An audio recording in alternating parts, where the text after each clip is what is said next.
A seleção brasileira fez o seu primeiro amistoso na última convocação antes da Copa do Mundo. Venceu a Rússia por 3-0 e ninguém dá a mínima pro resultado do jogo, essa que é a verdade. Os campeonatos estaduais chegam em suas fases decisivas, as semifinais vão pegando fogo. Em São Paulo só tem clássico, no Rio, naquele campeonato confuso de regulamento bagunçado, também só tem clássico, e no Rio Grande do Sul não tem mais clássico. Eu sou o Flávio Soares e essas são as minhas caneladas para o Ganhador.com.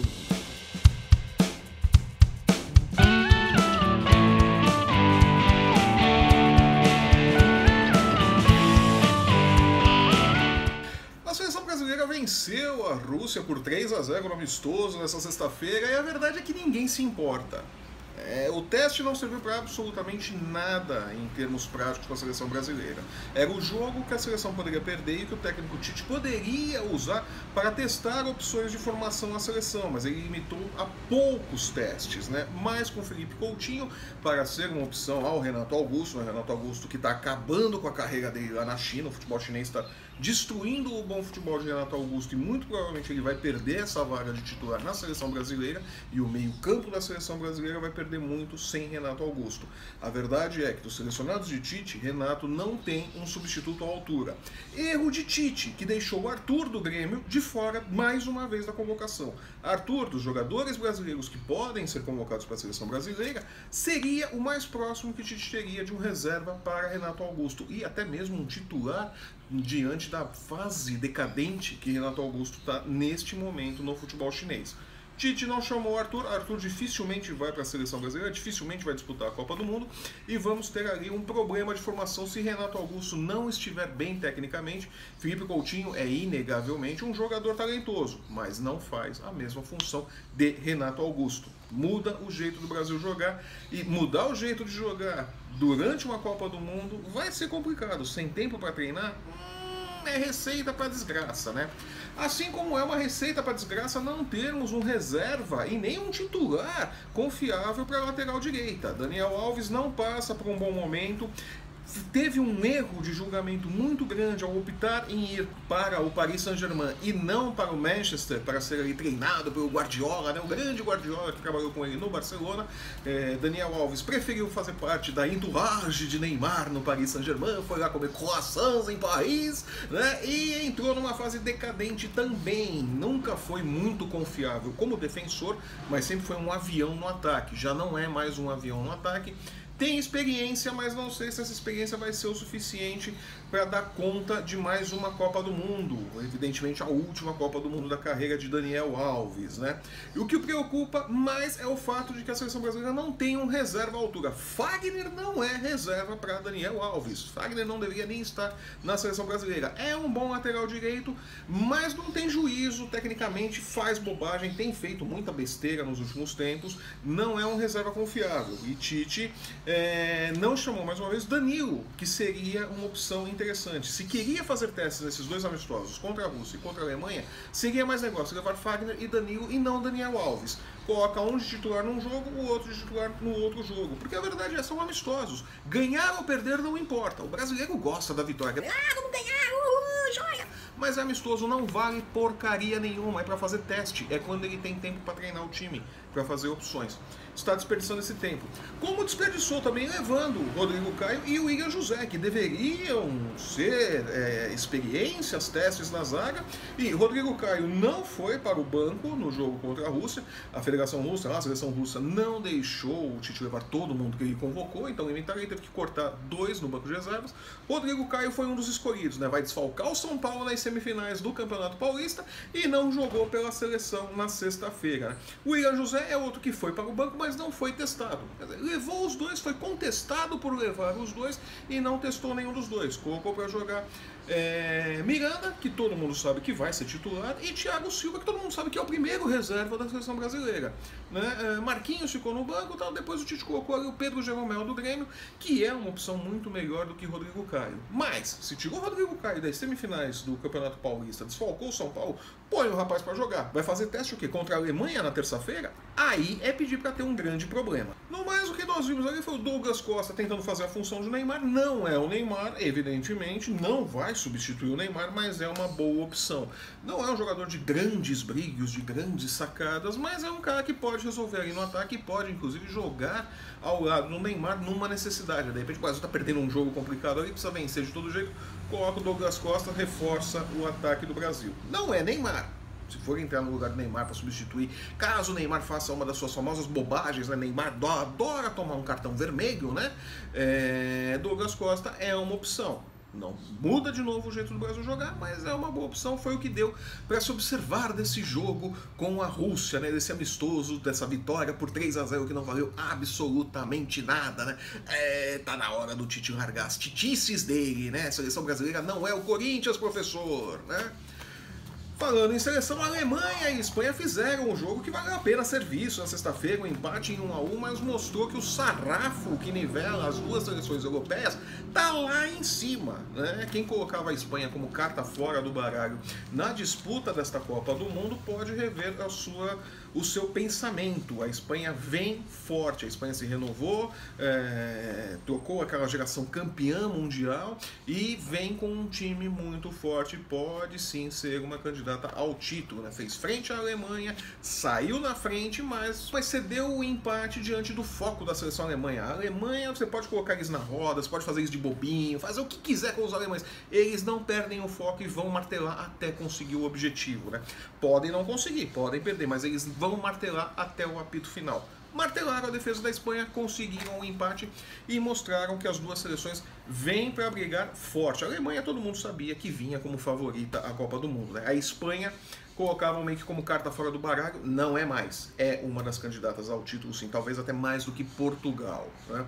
Nessa terça-feira, a Espanha e a Alemanha vão enfrentar a Argentina e o Brasil, né? E aí nós vamos ter uma ideia de como está o nível das seleções sul-americanas, se Brasil e Argentina realmente têm poder de fogo para encarar as seleções europeias, né? Vai ser um desafio muito interessante às vésperas da Copa do Mundo. Vamos ter uma boa ideia de como está a Argentina de Jorge Sampaoli e como está realmente essa seleção brasileira de Tite, que voou baixo nas eliminatórias aqui no Brasil, mas que enfrentando times europeus se complicou no amistoso com a Inglaterra, não foi bem, e contra a Rússia na sexta-feira não conseguiu abrir o placar no primeiro tempo, não furou o bloqueio defensivo dos russos nos primeiros 45 minutos. Os alemães são melhores que os russos na defesa, então nós vamos ter uma boa ideia na terça-feira de como está a seleção brasileira, né?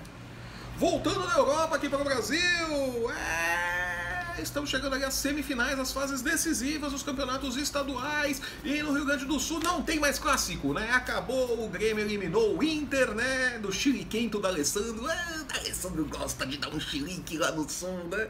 Mas não deu, né? O Grêmio, mesmo perdendo o jogo de volta por 2-0, como tinha vencido a partida de ida por 3-0, se classificou. Acabaram os clássicos, então, no Rio Grande do Sul. O último Grenal foi o dessa semana, o Inter ficou de fora, né? E agora nós teremos ali o São José e o Brasil de Pelotas disputando uma vaga na final, e o Grêmio contra o Avenida disputando a outra vaga. É a chance do Grêmio voltar à final do campeonato estadual e ganhar, né, o campeonato estadual, né? O Grêmio que há muito tempo não é campeão gaúcho, né? Renato Gaúcho pode começar aí o ano com mais um título na bagagem nesse seu retorno ao Grêmio, né? E o pessoal vai ficar falando muito na orelha dos colorados por causa disso, né? Teve Série B no passado, a coisa não vai ser fácil lá para os lados do Sul. Saindo do Rio Grande do Sul, direto para Minas, Cruzeiro e Atlético Mineiro, como era de se esperar, saíram na frente das semifinais, venceram seus jogos por 1-0 e decidem neste domingo contra o Tupi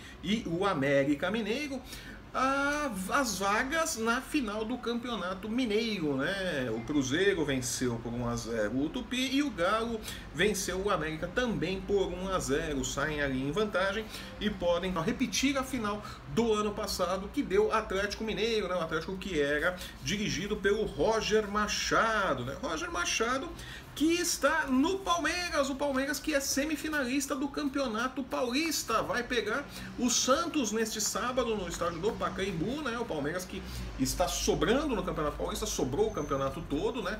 Entra como franco favorito, mas vai pegar um Santos ali encardidinho, um Santos que precisa se afirmar, um trabalho de Jair Ventura que precisa mostrar resultados, Jair Ventura que já está pressionado ali nos lados da Vila Belmiro, né? Então, neste sábado tem ali o primeiro jogo da semifinal entre Santos e Palmeiras. O mando é do Santos lá no Pacaembu. E no domingo, o São Paulo recebe o Corinthians no Morumbi. O São Paulo que não vence o Corinthians num clássico desde 2009, né? Vai precisar quebrar essa escrita se quiser chegar com vantagem no jogo de volta em Itaquera e voltar a disputar uma final de Campeonato Paulista. O São Paulo que não ganha títulos há um bom tempo, vem aí numa fase ruim contra o Corinthians, não consegue vencer o Corinthians, né, quando muito empata, e precisa aí se afirmar agora esse trabalho que está começando do Diego Aguirre, né?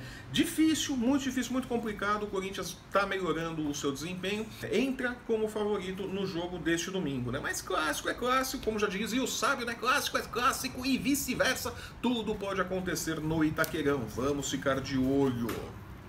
No Campeonato Carioca, final da Taça Rio entre Fluminense e Botafogo neste domingo no Maracanã. O confuso Campeonato Carioca, que eu não entendo absolutamente nada das regras dele, acredito que nem os cariocas entendem, muito menos a Federação do Rio. Mas vamos lá, só vai ter clássico, eles vão decidir ali a Taça Rio agora. Tivemos a Taça Guanabara, que foi o primeiro turno vencida pelo Flamengo, então o Flamengo já está na semifinal do Campeonato Carioca, que não é a Taça Guanabara e muito menos a Taça Rio, né? Isso é primeiro turno e segundo turno. Aí vamos para as semifinais, que já temos o Flamengo. O Vasco também já está na semifinal por conta da campanha, né? E Fluminense e Botafogo também estão. Eles vão disputar o título ali da Taça Rio agora, né? Então temos ali o Fluminense e o Botafogo disputando a Taça Rio neste domingo, né? E aí vamos para as semifinais, que já tem Vasco, Flamengo, Fluminense e Botafogo. Só vai ter clássico também na semifinal. O Campeonato Carioca tem 3 finais, eu não entendo o Campeonato Carioca, de verdade. É uma loucura aquilo lá. Mas vamos lá. Se o Fluminense for o campeão da Taça Rio, as semifinais ficarão entre Flamengo e Botafogo, Fluminense e Vasco. Se o Botafogo vencer a Taça Rio, as semifinais ficarão entre Flamengo e Vasco, Botafogo e Fluminense, né? Aí, se a coisa seguir direitinho como deve ser, os vencedores desses confrontos devem fazer a final. Mas, como é o Campeonato Carioca, pode mudar qualquer coisa, pode virar qualquer coisa, você pode ter uma final ali entre os perdedores. Não sei, o Campeonato Carioca é uma loucura, né? Mas vamos ver, né, como que vai ser esta final, né? E terminada a participação do Novo Horizontino nas semifinais do Campeonato Paulista, a Ponte Preta anunciou o técnico Doriva como seu novo treinador, né? A Ponte Preta que estava sem técnico desde a demissão de Eduardo Batista no último dia 9, né? O Eduardo Batista que vem aí numa onda decadente, né? Fez uma temporada de 2016 muito boa, foi para o Palmeiras em 2017 e entrou numa espiral de decadência. Foi demitido do Palmeiras, foi para o Atlético Paranaense, foi demitido do Atlético Paranaense, voltou para a Ponte Preta e caiu para a Série B com a Ponte Preta no Brasileirão, né? Não fez um bom campeonato paulista pela Ponte Preta, foi demitido novamente e a Ponte agora então contrata o Doriva para ser o seu técnico na Série B, ou enquanto durar a paciência dos diretores da Ponte Preta, né? Vai saber, né? Perdeu 3 jogos, tá na rua, né? Eduardo Batista segue aí no mercado dando sopa, né? De repente ele aparece no Flamengo, né? O Carpegiani não quer ser técnico mais não, né? E eu vou ficando por aqui, essas foram as minhas caneladas para o Ganhador.com. Eu volto na próxima terça-feira comentando exatamente essas rodadas, né, do final de semana dos campeonatos estaduais, né, e como ficou essa bagunça do Campeonato Carioca, né, afinal quem vai decidir o que contra quem, né, que eu não entendo nada daquele regulamento maluco que eles fazem, né, precisa desenhar o regulamento do Campeonato Carioca pra gente entender. Mas vamos que vamos, né. Terça-feira eu estou de volta aqui com as nossas caneladas para o Ganhador.com. Se você está vendo esse nosso programa pelo YouTube, assine o nosso canal, deixe o seu recado, deixe o seu joinha, deixe o seu curtir, deixe a sua opinião, nós queremos saber o que você está achando do nosso programa. Aproveite e acesse o Ganhador.com e não perca um lance do seu esporte favorito. Siga-nos também nas nossas redes sociais, aqui embaixo na tela você tem ali as arrobas para nos encontrar no Facebook, no Instagram e no Twitter, né? Eu vou ficando por aqui e nos vemos na próxima terça-feira. Até lá!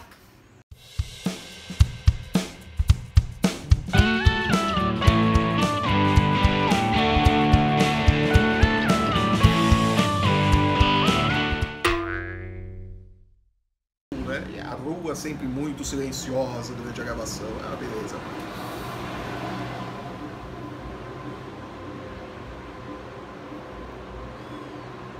Toda a cidade de São Paulo vai passar na avenida agora.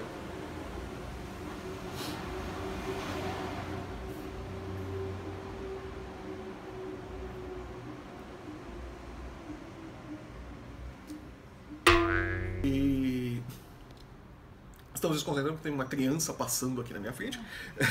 Para.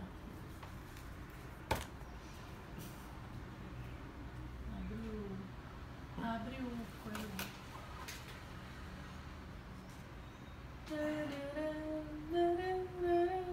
Pronto, vai. Deixa eu lembrar aqui. Vamos, Max. Tá aí? Siga-nos também nas nossas redes sociais, no Facebook, no Instagram, no Twitter, aqui embaixo da tela você vai ver.